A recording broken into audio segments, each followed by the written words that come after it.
दोस्तों, मैं आज इस बात को लेकर चर्चा करने वाला हूं कि आखिर बंगाल चुनाव में टीएमसी की इतनी करारी हार क्यों हुई।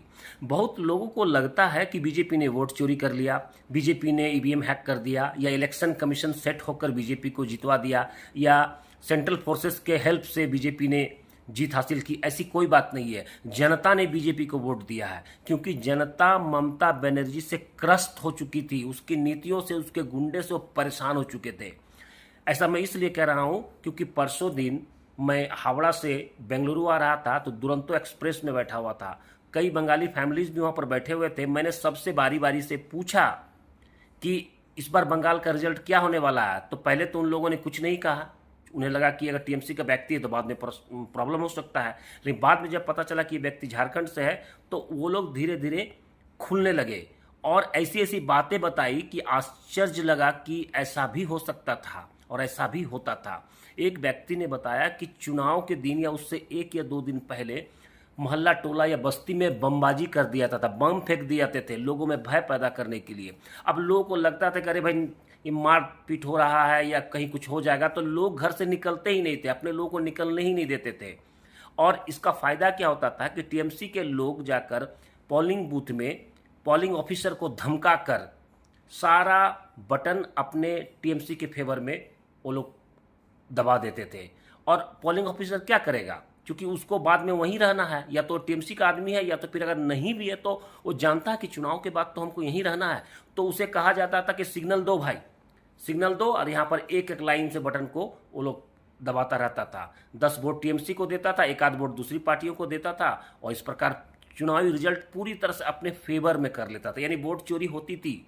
इसके अलावा एक व्यक्ति ने तो ये तक बताया कि टीएमसी के गुंडे वैसी बस्तियों में बैठे हो रहते थे जहां पर उनका वोट मिलने का चांसेस नहीं था।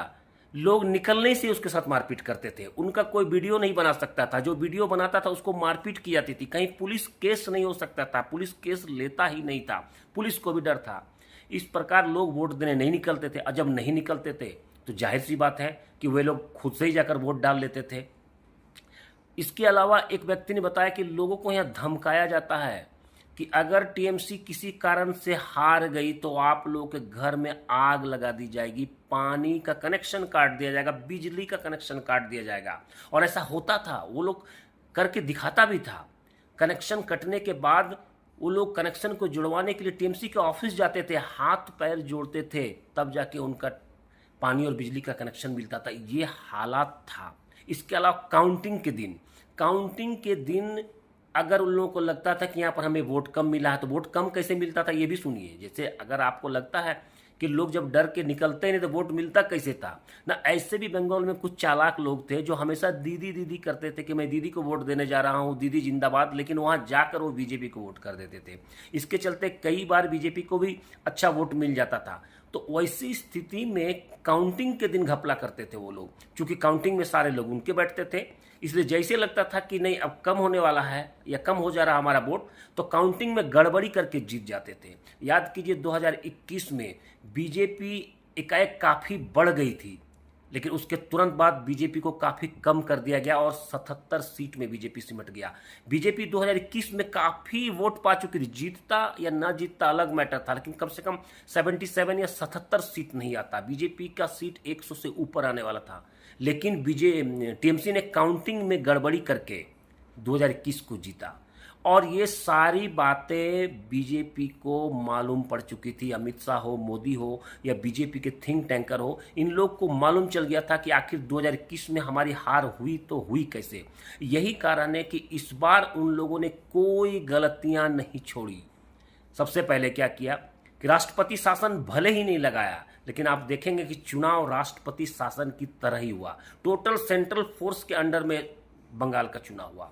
यहां तक कि यह भी कहा गया लोगों से कि चुनाव के बाद 60 दिनों तक सेंट्रल फोर्सेस यहां रहेंगे, इसलिए आपको डरना नहीं है।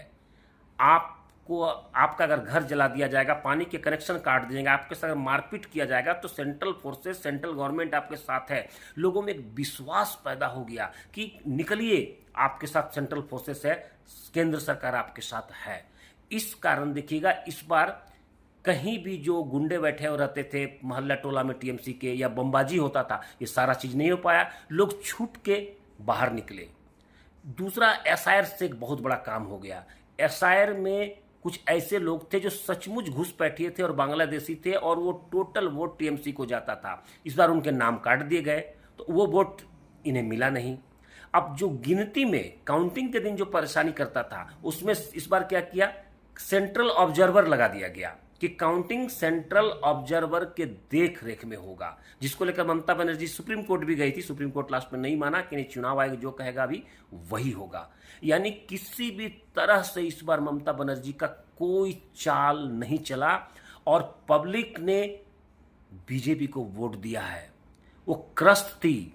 यहाँ एक परेशानी और थी, एक व्यक्ति ने बताया कि पश्चिम बंगाल में आप अगर जमीन खरीदते हैं, घर बनाते हैं, कोई व्यवसाय करते हैं, तो टीएमसी के गुंडों को आपको पैसे देने होंगे। अगर आप नहीं देते हैं तो आप जमीन कब्जा नहीं कर सकते, आप घर नहीं बना सकते, आपके घर को तोड़ दिया जाएगा, आप पानी का कनेक्शन नहीं ले सकते, आप बिजली का कनेक्शन नहीं ले सकते।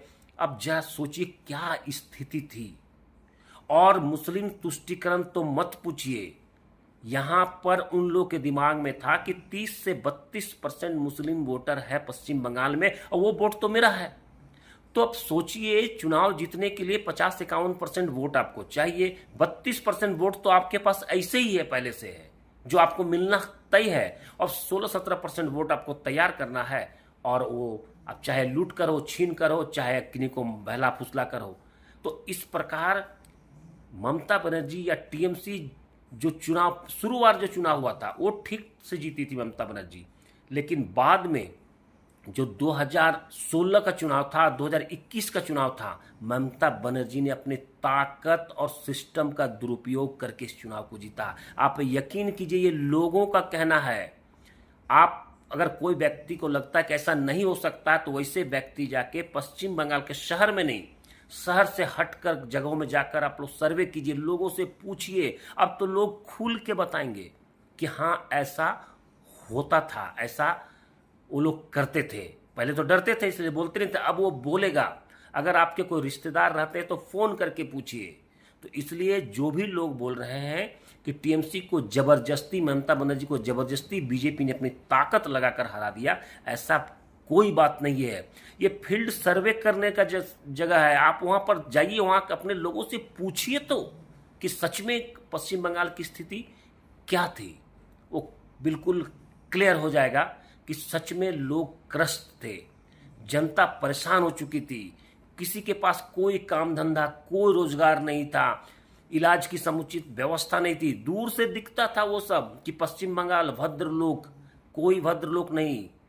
और इसके अलावा इस बार ये भी हुआ कि जो बहुसंख्यक हिंदू है वो एकजुट हो गया।